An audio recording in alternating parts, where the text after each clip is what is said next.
And welcome to Catholics Coast to Coast, where we get to, in the midst of our Advent season, really get a deeper understanding of who God is and how He can define that, and also celebrate Christmas together. I'm Ace McKay, your host, where each and every week we like to take a look at what's happening in conversations at Podcast Central. When you go to EWTN.com/radio, you get to be encouraged and also take these with you as you travel through the Christmas holidays. So, to jumpstart into our Advent season, Catholic Radio Review with the Holiday Reflections, giving the fact that many of us already in the midst of overwhelming feelings for this year's Christmas, and now offering inspiration and some practical advice for celebrating the holidays in a meaningful, hope-filled way. This is Catholic Review on this week's Catholics Coast to Coast. This is Archbishop William Lori of Baltimore, and you are listening to Catholic Review Radio. Catholic Review Radio is a weekly radio program and podcast hosted by Catholic Review Media, the news operation of the Archdiocese of Baltimore. We are grateful to our Catholic partners for the opportunity to bring quality Catholic programming to our listeners each week.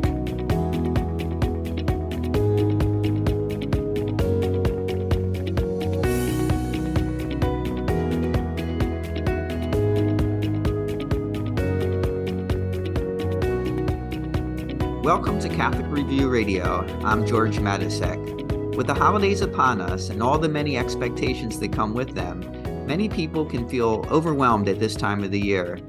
Paul Jarzembowski offers inspiration and some practical advice for celebrating the holidays in a meaningful, hope-filled way. Paul is the author of a newly released book from Paulus Press, Hope for the Holidays, Finding Light at the Darkest Time of the Year. Paul serves as Associate Director for Laity with the U.S. Conference of Catholic Bishops and is a parishioner of St. Elizabeth Ann Seton in Crofton. Here's our interview with Paul Jarzembowski. Paul, the subtitle of your book is Finding Light at the Darkest Time of the Year, and it's not something I've reflected a lot on, but this time of the year does come with a lot of darkness. Obviously, the days are shorter, so we all experience that physical darkness, but even metaphorically in the holidays at this time of the year, we have that awareness of the passage of time and the coming of death. And we see that in the secular holidays like Halloween or even Veterans Day, but it's also reflected in the liturgical calendar with All Souls Day and All Saints Day and even the readings of the church. In a way, it's almost like we need to experience a bit of that kind of darkness to experience the light. And this all leads to what you call wintering. Could you explain what wintering is and how we all experience that at some point in our life? Yeah. Well, thank you very much for having me. Wintering to me is this time where we look a little more, we're more introverted, or I should say, where there's an introversion of how we look at faith, how we look at life. There's a more of a consciousness that we are, that there's a sense of loss of the light, but also there's a heaviness that sometimes comes with a lot of the pressures and anxieties. There's seasonal depression that certainly comes part of this, but as we reflect, especially on our mortality. This is as November moves into December, the holidays and the moments of commemoration of the dead, and the readings that kind of speak of the end times. So that wintering really kind of is a time that we often kind of look within at kind of assessing where we've been through the past year, assessing our mortality, kind of understanding our frailties and things like that. So it does happen throughout our lives. And I think in the winter season, when things get darker, that wintering process becomes even more amplified. And there's things that people are going through that others might not know about as well, a sense of loss or longing for things that can't be attained. Could you talk about that? Yeah, the holidays, in some respects, raise up the memories of those who we have lost. Whether it is at a intentional commemoration like All Souls or Veterans Day, or if it's just memories of Thanksgivings and Christmases and New Year's that we had spent with family, with friends that have passed. And so sometimes around the holidays, the grief and the nostalgia can be almost crippling for some people, because there's a reminder that the joy of the past, there's a curiosity whether or not it can happen again. And so there's a darkness that also is in that grief. And many of these situations that people go through are often hidden. They're not, people don't see them on the outside nearly as much, but it's the thing that we do in the silence of our hearts, where we may be grieving, we may be experiencing, some mental health issues that are not necessarily visible to others. And so that the holidays sometimes conjures that up a little bit and adds a little bit to that darkness. And I guess I should also say, I'm not really saying that you definitely have to experience the darkness to experience the light, but more often than not, the darkness is very just part of life. And I think it's just admitting and accepting the fact that we have our life is full of both desolations and consolations. One of the interesting things that you pointed out in your book is that across cultures around the world, there are more festivals at harvest time than they are at springtime, which points to some kind of need to band together to get through the darkness as the sunlight fades. Could you talk about that? I found it very fascinating when you look at the number of, like, even in ancient cultures, the number of solstice festivals focused around the dark season. In the northern hemisphere, it's usually in November, December. In the southern hemisphere, it's usually around May or June. But it's fascinating that as historians look at where the biggest festivals are, they're usually northern hemisphere or southern hemisphere, always connected around the winter solstice. Now we in the north know it around the December timeframe, but I kind of like to think that humanity is since its dawn has been yearning to fight against the darkness, physical darkness, interior darkness, spiritual darkness, and the notion of coming together to kind of combat that, and that the light ultimately comes from community. It comes from this communion that we have. When the Christian community came along, we understood it as Jesus Christ. And that we really understood that is the ultimate light, and that the community formed around Jesus Christ can break the darkness greater than anything. And so it was that to me is just very fascinating, and it fits the pattern that humanity has been doing since the dawn of time in both the northern and southern hemispheres.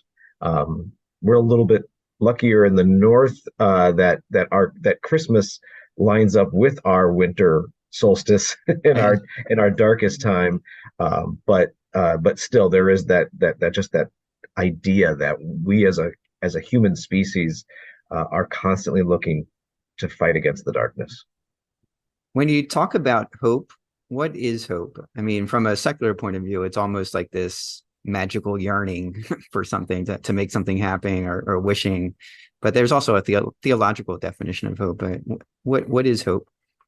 So for Christians, for us, we have a faith that's grounded in hope. I mean, without the resurrection, we wouldn't be Christians. The ultimate hope that was fulfilled in Jesus Christ, that there was death, and then there was resurrection. So the ultimate definition of hope is Christ, and that example that we see, that we can see in our own lives, that every cross is just an avenue to a resurrection.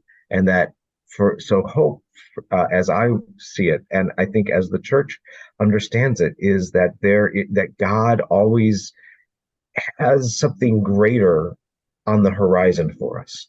No matter our darkest days, there is always something greater. And life is full of desolations and consolations, moments where there is no hope, and then consolations result from that.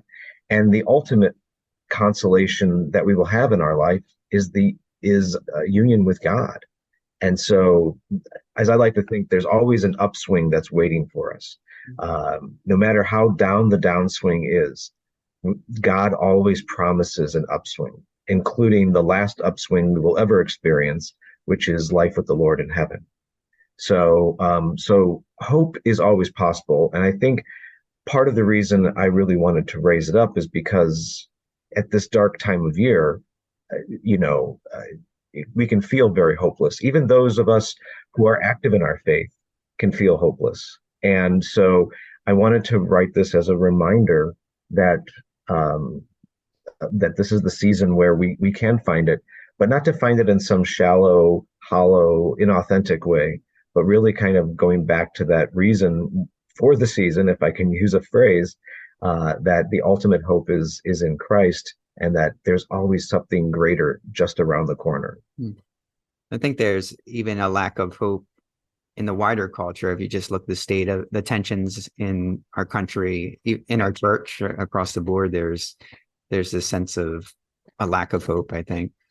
Yeah, people can feel defeated and defeatist and, nihilistic, and feeling like there's a lot of catastrophizing. This is the worst ever. And it can really calcify ourselves. We kind of become suspicious of one another because we don't have hope in each other, in the Christ that lives within each other. So we grow suspicious of each other. So, and I'm not to say that we have to be Pollyanna about everything, but certainly the opposite extreme which is where we often are in our wider culture. And yeah, there's a lot of evidence pointing to, be hopeless. There's wars, there's polarization, there's the economy, the poverty, name the issue. Yeah, there's a lot of evidence to point that direction.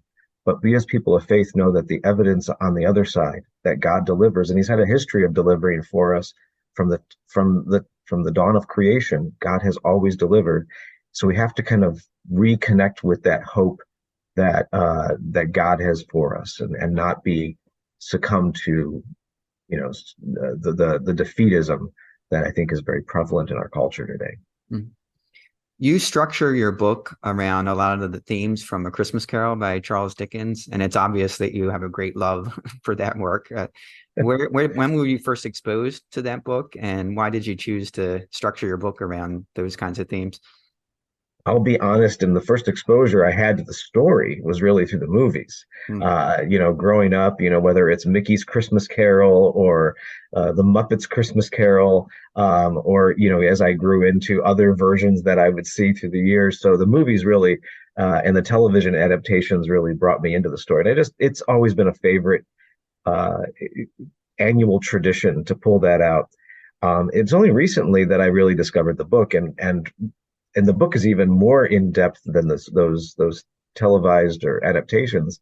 So yeah, I found that to be something that I gravitated towards, and it gives me hope each year, because how often I find myself in Scrooge's place at the beginning Scrooge, and so that story is one of a hopeless individual, and people seeing a lot of hopelessness in him, moving toward a person of great hope, and that people can find hope in his actions by the end. So it's a great story that I found as I was reflecting on this theme.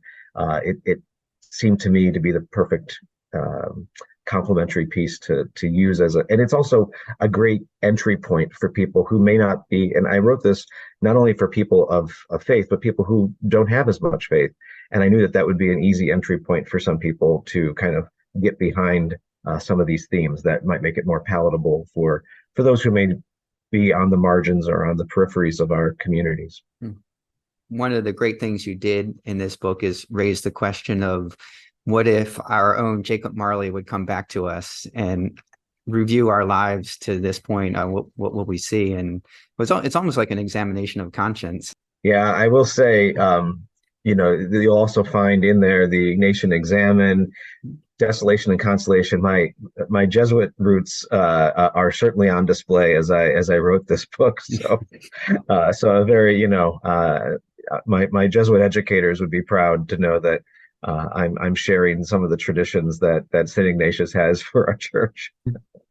Well, we're going to take a little break. And when we come back, we'll dig into some of the practical things that Paul raises for ways that we can cultivate a sense of hope in our lives. Our guest today is Paul Jarzembowski. He is the author of a new book called Hope for the Holidays, Finding Light at the Darkest Time of the Year. And he's also a parishioner of St. Elizabeth Ann Seton in Crofton.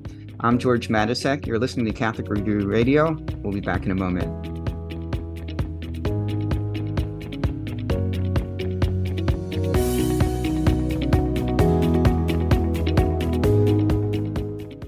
I have been a school sister of Notre Dame for 72 years. Most senior Catholic sisters, brothers, and religious order priests served for years with little pay. I always taught the primary grades, and I loved it. Today, hundreds of religious communities lack retirement funds. Your gift to the Retirement Fund for Religious helps provide medications and care. Please give to those who have given a lifetime.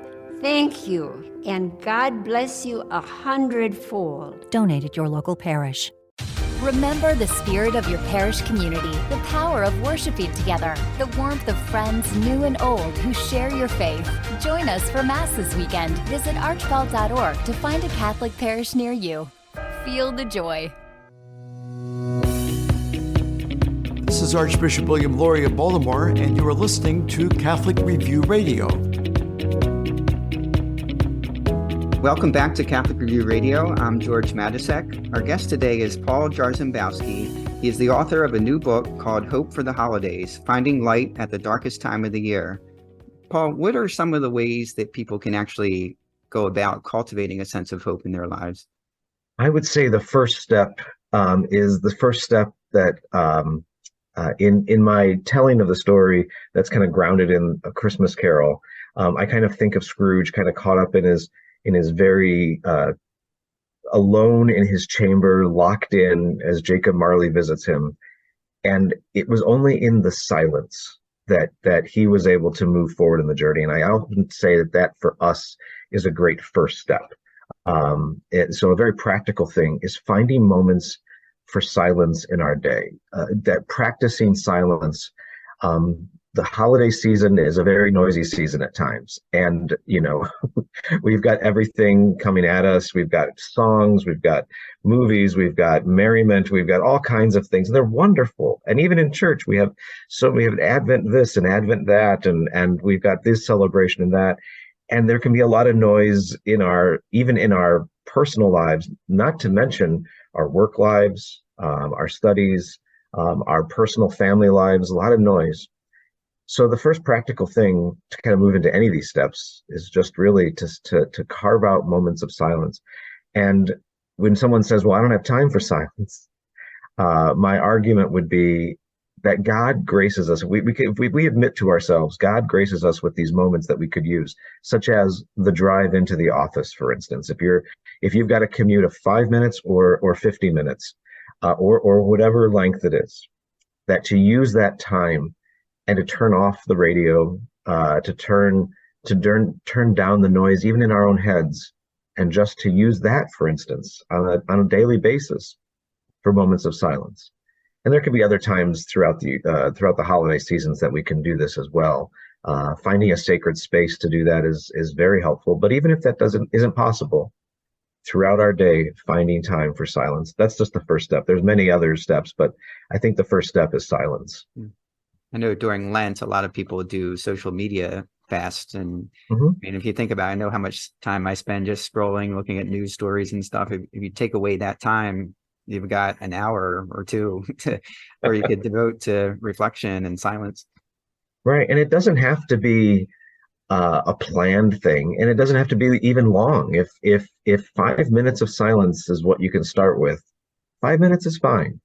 But kind of creating a new discipline for ourselves in the holiday season, that could be a very practical way.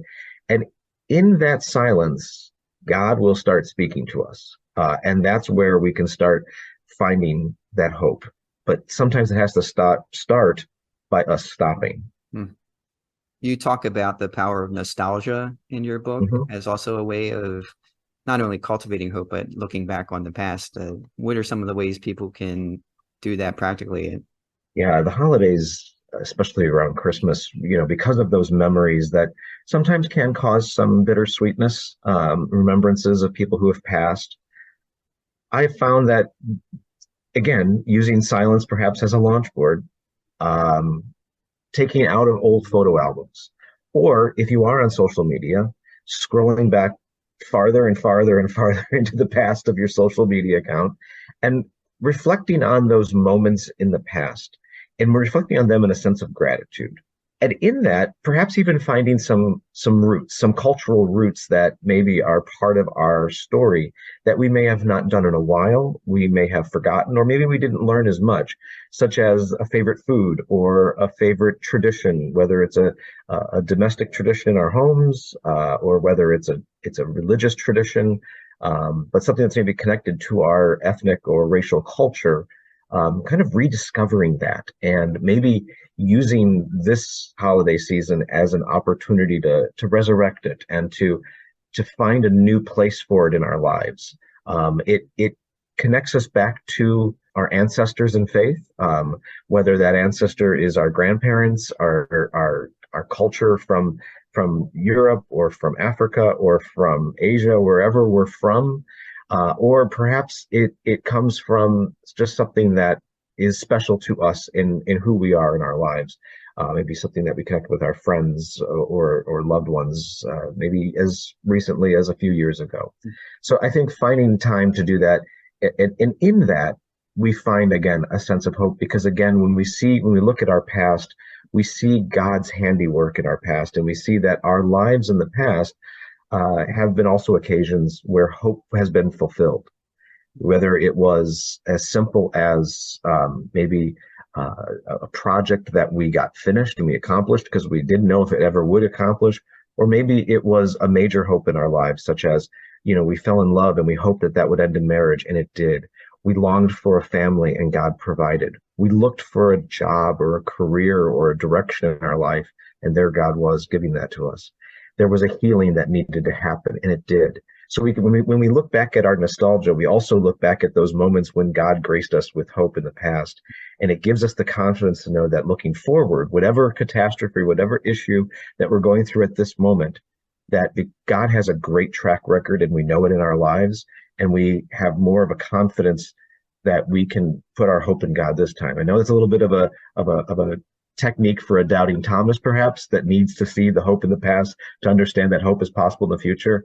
But that's what sometimes looking to our past does for us, is it reminds us that God has been gracing to us all throughout our lives and all throughout our family story. Yeah, I think it's so important to hold on to those ethnic traditions, even if you don't regularly practice them, to rediscover them.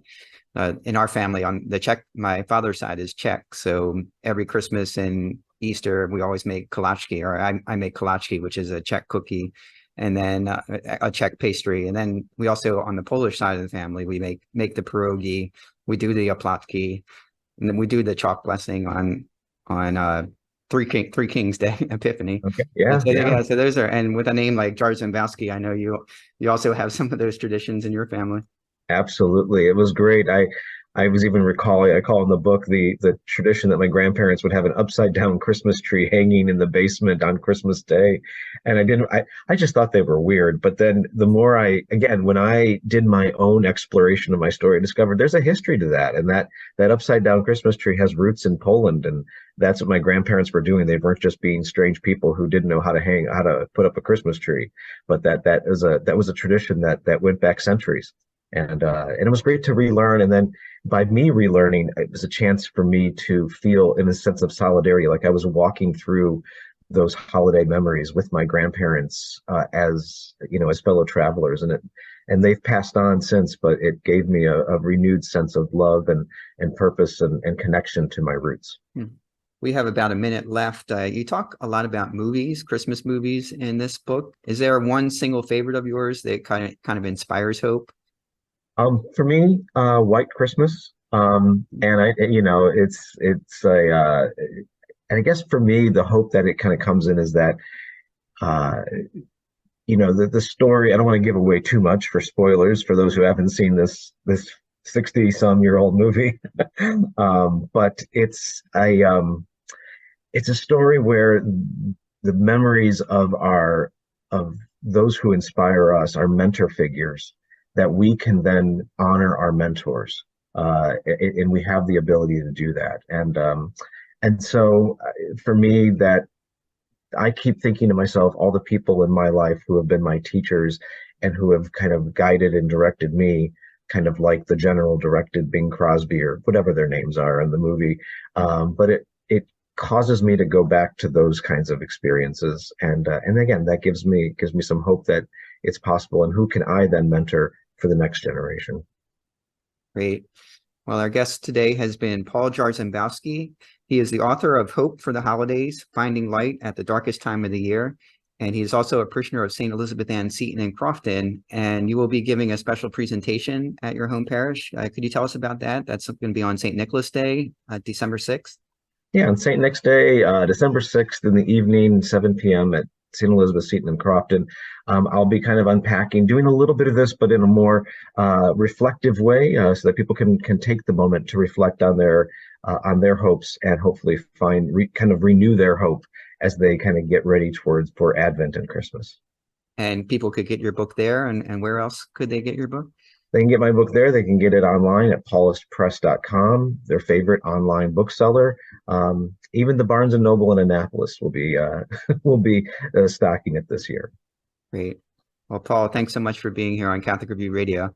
It was my pleasure. Thank you for having me. Well, becoming a Hope-a-holic during the Advent season, that is the Catholic Review. As we continue Advent, don't forget you can catch up on previous or future episodes when you go to Catholic Radio Review section at EWTN.com/radio. Easy to find, and we'll look forward to taking that with us as we travel for the holidays. I'm Ace McKay. This is Catholics Coast to Coast, and we're going to take a quick break, but when we return, we're going to continue our Advent reflections, as maybe a little shopping is something you've been trying to conquer, and it's on everyone's mind. Father Joseph, Lauren, and Daniel helping us to discuss how shopping for material goods can impact our spiritual life, and for the positive and negative within that. So we'll do that with Restless coming up next on Catholics Coast to Coast.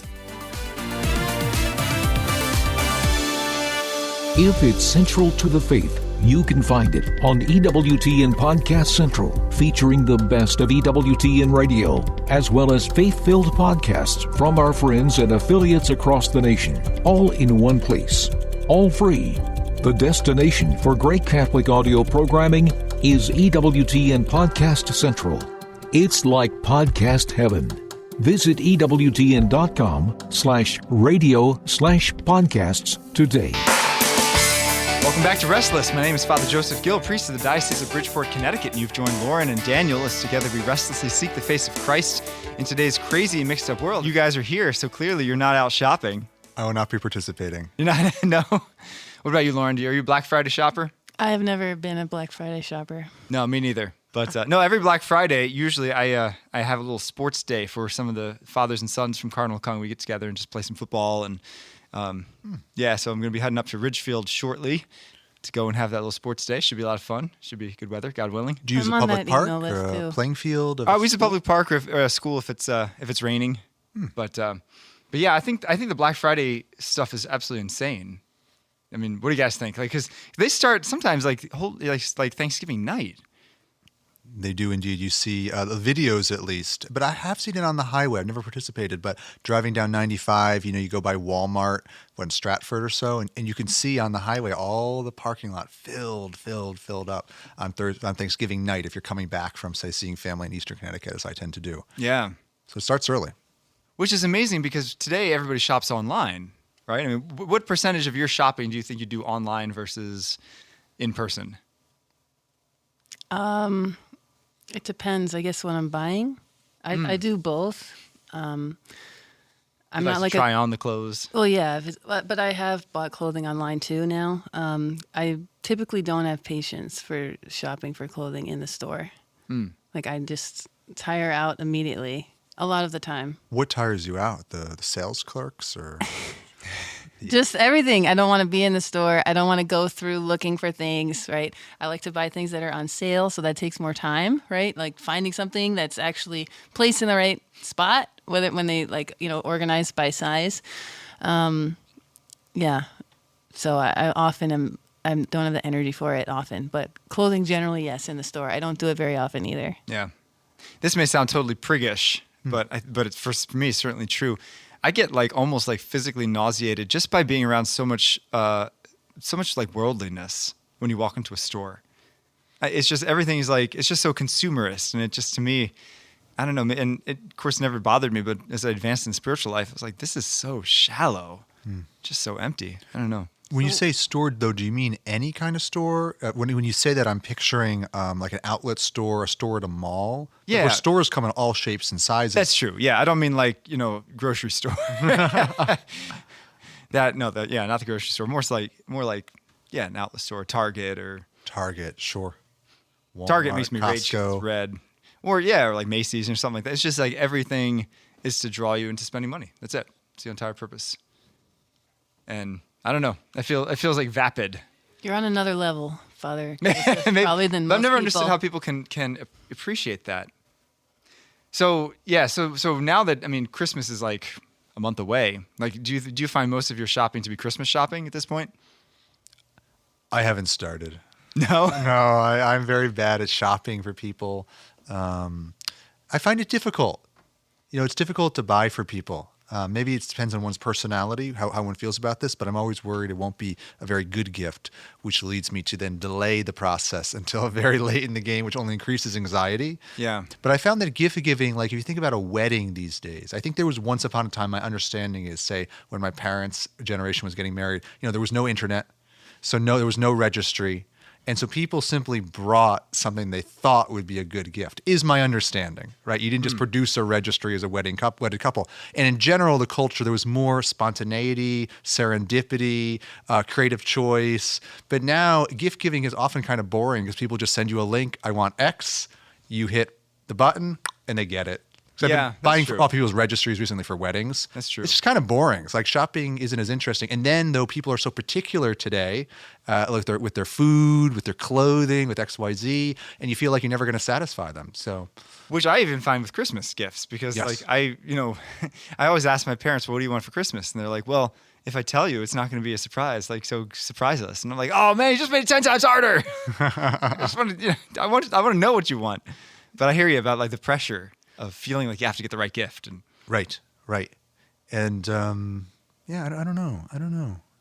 It's stressful. Yeah. I think there could be some input where there's still some choice, right? Like I could ask for a serving tray, for instance. I could definitely use more. But I don't know what type they're going to get me. Are you telling us you want us to get you a serving tray? Yeah, that's like on my list. If I have an aunt that always asks, what can I get you? Last year I said bowls. Okay, I had no bowls. I was thinking they would become, they would be glass, like 3, but instead I got like 6, and they're silver, but they're also colored. Cool. There's some variety, in what people can shop for and choose for you. But see, that drives me crazy as a recipient because I like to pick my own stuff. Like I've always felt very uncomfortable, especially when people give me clothes, because I'm like, well, that's nice, but that's not at all what I would have picked or worn. Or do you ever come around and wear it, or do you return it? Yeah, like a family gave me this really nice sweatshirt that it's from the company Spider, and has a spider on it, and I am deathly afraid of spiders. Wow. And it took not me know a long that. time. I'm deathly afraid of spiders. But they did not know that. I don't know if they did. I mean, it's really nice. It's a nice sweatshirt. They didn't think of it. And so it took me a long time to get to the point where I'm like, I can wear this thing and not actually like look down and freak myself out because I think there's a giant spider on my chest. Wow. That is a severe case of arachnophobia. It's pretty bad. Goodness gracious. That scene from Lord of the Rings with the big spider, I had to close my eyes. Yeah, I didn't like that scene either. That was the truth. Goodness. I don't like the spider brand either. I think the same thing. Yeah. Why would you want a spider creepy. on you? Yeah. I've never heard of the spider brand. It's creepy. It's creepy. Yeah, it looks like a spider. None of us are fans. Nope. Do either of you quickly re-gift gifts, return gifts, or donate gifts? Any of the above? Yes. You just without remorse. Shameless. I'm not actually saying it was without shameless, without a sense of no compunction. All of the kids here at Cardinal Kung have eaten re-gifts. People give me cookies and pies, and I bring it in. For perishables, that's a no-brainer. But actual gifts that are not food, but I re-gift that too. Fast. Absolutely. Okay. Absolutely. Okay. Sometimes the next day. Yeah. Okay.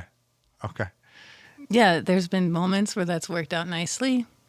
Like I got a kind of Lauren-themed girly package thing for my birthday with like a candle and chapstick, and I re-gifted that to someone else's birthday because it was so nice, and I'm like, oh, this just solves my problem. And I bet they re-gifted it to someone else. The cycle continues. Actually, you know what happened? So it came with a chapstick, which was this excellent chapstick. So I took the chapstick out. I wanted to keep that. I go through them all the time. And I'm on like my 4th day in a row that I forgot chapstick. It is brutal. But I took that out. I gave it, right? And the recipient was like, you didn't have to get me anything, but it was a 30th birthday and there was a big party. So then her mom liked it so much that she wanted to know where it came from. Oh, no. So I had shoot. Awkward. But I found it. I found something. I don't know what I had that said the website, but then I thought, if she looks this up, she may notice something is missing. Oh, no. And it was like totally Lauren themed, but I just pulled that part out somehow. I don't know. But yeah, I did. I sweat that one a little bit, but who knows? As the old occurred. line goes, oh, what a tangled web we weave when first we practice to deceive. Yes, tangled webs just like spider. Just like spiders. Spider gear. That's right. Weaves a web. Yeah, and part of it too is, I try to live a very simple life, and I feel like, it's very easy to just accumulate things when people give you gifts, and especially gifts that are not necessarily like needs but wants. I've gotten better at trying to accept it as knowing that the receiver is doing it out of love. But still, that's why I often regift, is because I'm just like, I can't keep filling my house, my room with stuff. And especially as a priest, you move every 5 or 7 years. And the next time I move, I'm going to have a ton of stuff to either throw away or give away or haul with me my next assignment. What you just said reminded me of an anecdote about sort of the spirit in which you receive things. I was once in Rome outside of church talking with a couple after Mass, and a homeless man came up, or beggar of some kind came up, and he wanted to give, it was something so sort of silly, like I think it was a notebook. He had these clean, unused notebooks, and he, of course, wanted money, but he wanted to give something. And the wife of this couple was willing to give him the money. Throw him €1 or €2. But she said, I do not want the notebook. I do not want the notebook. She was very resistant. I'm not going to give the money if you give me the notebook. But he insisted on giving the notebook because to him... Because it's more dignity. More dignity. Yeah. And so she eventually relented, but it was sort of bothering her almost on a level of pride that she would get this thing. Like, I don't want this thing. Like this thing is, I don't need it. It's silly. Don't give it to me. I'm only giving you the money. She's a very nice person, but it just bothered her that she'd be getting this thing that to her was a piece of junk. But he, on the other hand, had that perspective, as you just said, that he had a sense of dignity when he was giving something and getting something in return. He wasn't just an object of charity. Well, our Lord said it is more blessed to give than to receive. Right. And so he wanted that blessing of the knowledge that he had something to contribute to society, something to contribute to the world. That's right. So back to shopping, because probably many people are listening to this in their cars as they're driving from one store to another. Obviously there's a difference between needs and wants, right? And shopping for needs is completely legitimate. But what do you think shopping for wants is, on the spiritual level? Like, is it okay to buy yourself a third pair of shoes? Is it okay to buy yourself that thing that you just see in kind of impulse, like, oh, I'd really like to have that, and you kind of reach out and grab it? Is that good? Is that bad? Is it neutral? Where do you think the line is? I think most people are probably overbuying and having more than what they need. It's just part of the culture, I think, right? Especially with online shopping, it makes things so easy.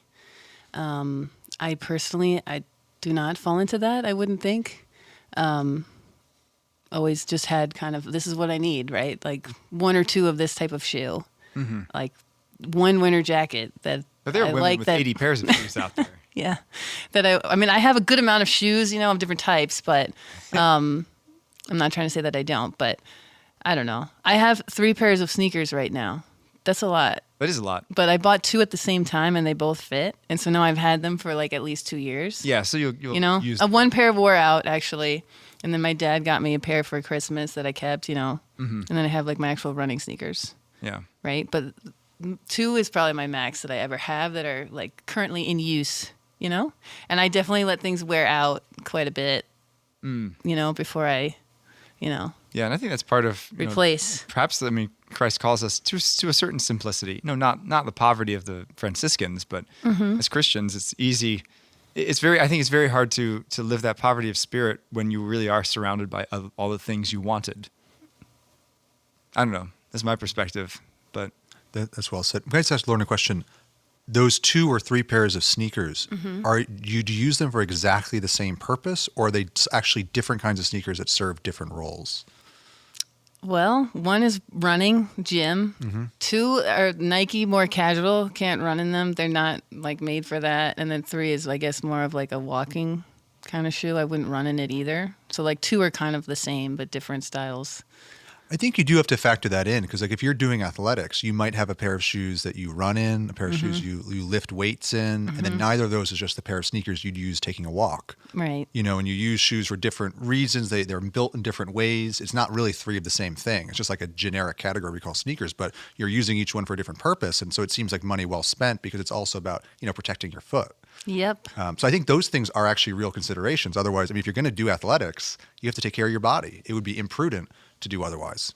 Definitely. I agree in concept, but I think, I think we can always take that to the extreme because we can always find a rationalization for everything that we purchase, you know? Right. I mean, I could get every household kitchen gadget when a knife works perfectly fine. You know, it's like all the stuff you see on QVC, right?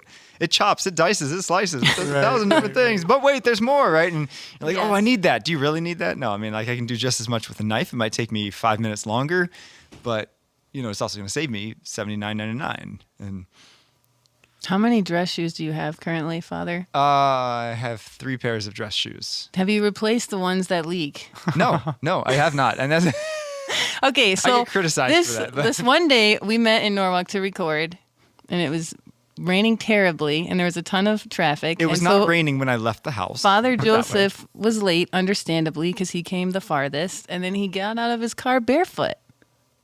And so, of course, Joe and I met him, and we're like, why is Father barefoot? I mean, Joe said it. I actually wasn't going to say anything. I was going to be like, all right, he's barefoot, odd, but I'm not going to comment. But Joe did, and then he told us that his shoes leak water. Yeah, anytime. So better to be barefoot. Yeah. Or replace the shoes? One could do that, I suppose. I don't know. There's just something that's freeing about not having to worry about a lot of things. And part of it, too, I fully admit, I struggle with being a cheapskate. Yeah, that's not good, though. That's penny pincher. Yeah. No, but it also it opens up the door to a lot of other things. What do you mean? You know, because, for example, in the next couple of years, I have to buy a new car. You know, my car is almost 14 years old, and, you know, it's doing all right, but it's kind of on its last legs. But because I've pinched my pennies for the last 14 years, I can pay cash. I don't have to, get a financing plan. Mm-hmm. So, like, okay, I've shortchanged myself on small things so that I can not have to worry about debt. Yeah, I agree with that. I bought my car in cash too. You know, I save a lot, but I mean, it boggles my mind. You know, during COVID, people were saying like 60-80% of Americans were living paycheck to paycheck. Mm-hmm. That boggles my mind. And I know sometimes circumstances, you have to do that, but the credit card debt that we all carry, do we really need? Who all carries that debt? credit card debt? I mean, I know really spend all the money we make every week, every month. It's a major problem, I guess, for thousands of Americans. It is, yeah. Well, currently, I guess, are we you living could above our say means? It's a lot due to inflation, unfortunately. Partly now, yeah. That people have to pay for the essentials with their credit cards. Yeah. That's kind of terrifying. That is when kind of you think terrifying. about interest racking up on that. But yeah, I don't know. I guess it is a common problem that people overspend. But I've never understood that. I don't know. Yeah, I mean, do you make budgets? I'm just frugal. In your life, or just have a mental budget, or like this month I can spend X amount of dollars on. Never. No, you just kind of wing it.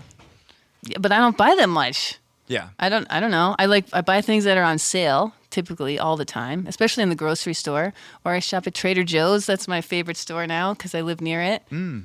And their prices are generally cheaper than the grocery store and produce and things. So yeah, I don't eat out really, like ever. I don't buy like takeout. I just make tuna fish or like something from the freezer if I'm in a rush, unless I'm going out with a friend or something. Right, or social. Then I will, but yeah, I don't know. So people that, often do struggle with kind of spending too much, do you think there's this underlying spiritual struggle that they're going through? Is it maybe trying to fill a void? Is it just greed and materialism? Is it, finding their security in things rather than finding their security in God? Like what could motivate that? I think it could be all of those things.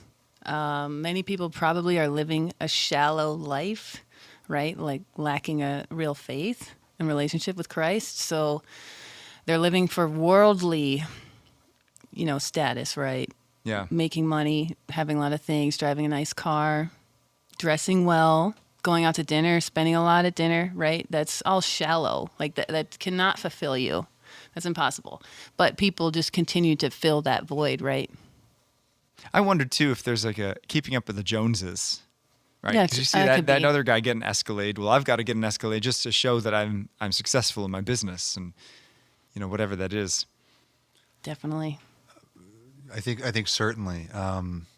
I don't know that the Aristotelian in me wants to put the other side here, just because we're making this point very well. But there is another side to it. There's those who wear, lumpy clothing, and it's actually just as much a vice as someone who's spending outside his means. What do you mean by that? Someone who just simply has no appreciation of beauty or no appreciation of good quality, and then he's quick to say, "Oh, you're just wearing nice clothing because you're shallow."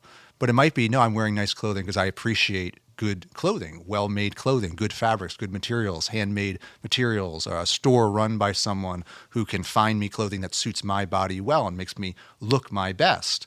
And so so a tendency not to have good things could well be not a consequence of prudence about money, but just an indifference to how we appear to others, an indifference to beauty, an indifference to a sense of like what your role is. Like I, as a teacher at Cardinal Comey, right, the students all have to, like the boys, I'll think of the boys, they all have to wear a tie and a shirt and pants. So I consider one of my roles to model how to be an appropriately dressed man. Doesn't mean that I have $1,000 suits, but I'm going to wear clean clothing. I'm going to replace the shirts when they get weathered, when they get stained, because I'm showing respect for them. I'm showing respect for the school. I'm showing respect for Latin, the material that I teach, through how I present myself. And I don't think we should lose sight of that, because that's traditionally why, all Christians wore their Sunday best, right? Is that you bring your best to God. How you sort of exteriorly present yourself is a reflection of your interior life. So I just want to put forward, because, right, in Aristotle, right, you always want to seek sort of the middle between two extremes. So we can, on the one hand, and this is our tendency in our culture with a lot of things, is to spend way too much money, to spend outside of our means, and therefore perhaps live paycheck to paycheck. But I think a lot of Americans simultaneously are also going the opposite direction the other way. Like you look around, and what percentage of Americans wear clothing that fits them? Our tendency is to wear clothing that's a size or two too big. All that matters is our own comfort. Or sometimes ladies, size or two is too small. Or size too small. Yep. And I think that's a vice as well. It's just a different kind of vice. But sometimes, no, the appropriate thing is to spend money to present yourself in the appropriate way relative to your station in life.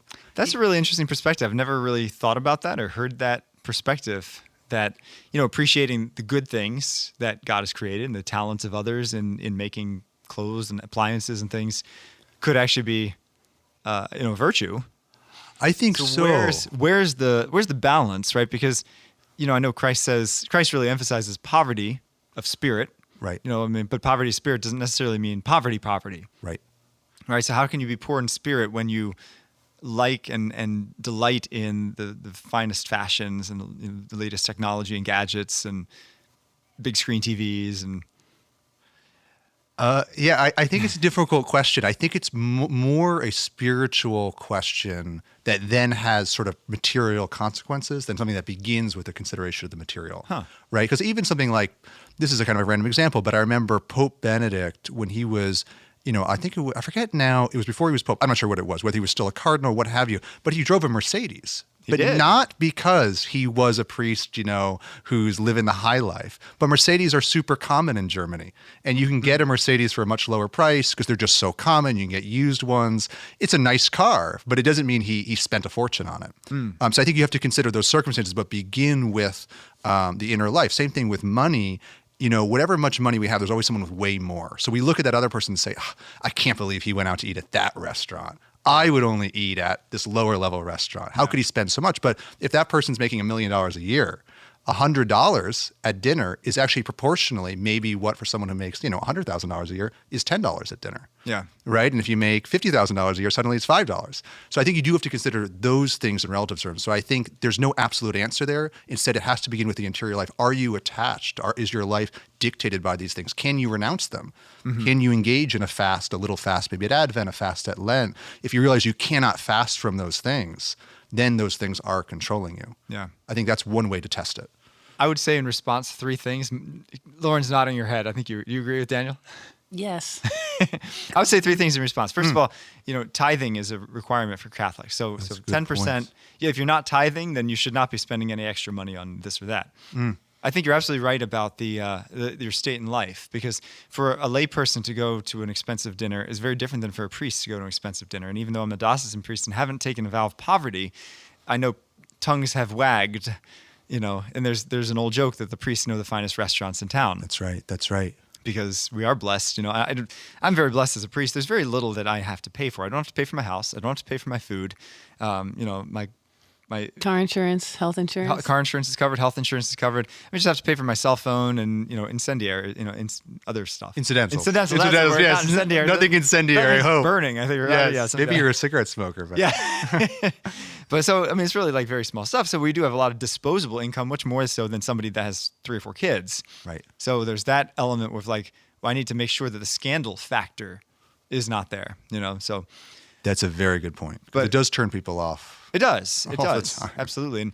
And I don't know. To me though, you talk about not being attached to your goods. I just think it's very hard to not be attached when you have them and love them and cherish them.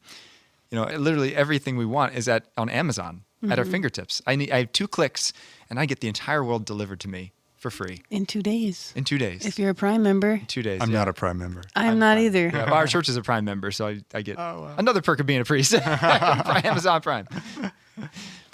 I can wait, a week and a half. Yeah, I know, right? I'm not usually a urgent buyer.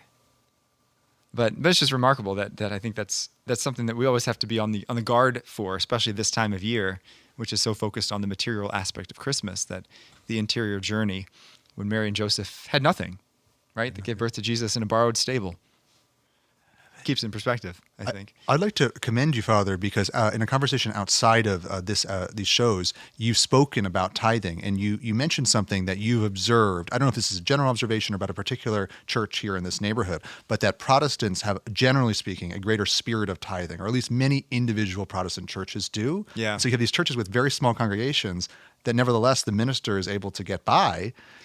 Yeah, you observed it, right? Yeah, I observed it, right? The church right next to Cardinal Kung Academy is a Lutheran church. And we had a student here who used to belong to that church. And I asked her, does your minister have a second job? I'm like, no. I was like, well, how do they support? There's literally like 100 people that come to that church. I'm like, yeah, we all just tithe. I'm like, wow, that's amazing. Right. It did amaze me. It did amaze me. Because you could do so much good for the kingdom by our generosity. A lot of times we're like, oh yeah, I'm keeping the lights on at my parish, but no, you're actually helping the gospel to be preached, because otherwise I got to get a job and I won't be able to run our youth group and do funerals and visit the sick, right? Because if I have to work 40 hours a week, so it helps the kingdom. Why do you think people are reluctant to give as much as they should? Well, I think it's the lack of trust that God is actually going to provide. Trusting God or trusting the parish or the diocese? A large part of trusting God. Right before this, about an hour ago, I got a text from a dear friend of mine who's a parishioner at St. Jude's, who said, pray for me. Me and my wife just found out that we were pregnant with our 3rd child. We don't know how we can afford it. And he's, certainly going to keep the child. It's no way is he thinking about ending the life. But it's like, he's really worried. But I'm like, just trust God. And there's a Russian proverb that says, every baby is born with a loaf of bread under its arm. In other words, God's going to provide. If we just surrender to him. So, and that's the truth we got to realize in this Black Friday. As much as we shop, that's not where our hope is going to be found. That's right. Definitely shop, without a doubt. Enjoy, as Daniel said, the good things. Enjoy giving gifts to others, but never forget that the true gift is, first of all, the spiritual gifts, right? Of praying for others, spending time with others, a smile, acts of service. But ultimately, that the gift is what God has given to us. in Jesus Christ as our Savior. How do we enjoy the goods of this earth? Well, keeping our hearts set on heaven, that is Restless, as we continue this week's Catholics Coast to Coast. And if you want to catch up on previous episodes of Restless, you can always check that out. Just go to our Podcast Central section at EWTN.com/radio. And then, of course, each and every week we get a chance to see what's happening in the midst of those conversations. That's going to do it for this week. As we continue our Advents, we'll continue more reflections in the weeks to come. But remember this week to let God define who you are, and I'll see you again on Catholics Coast to Coast.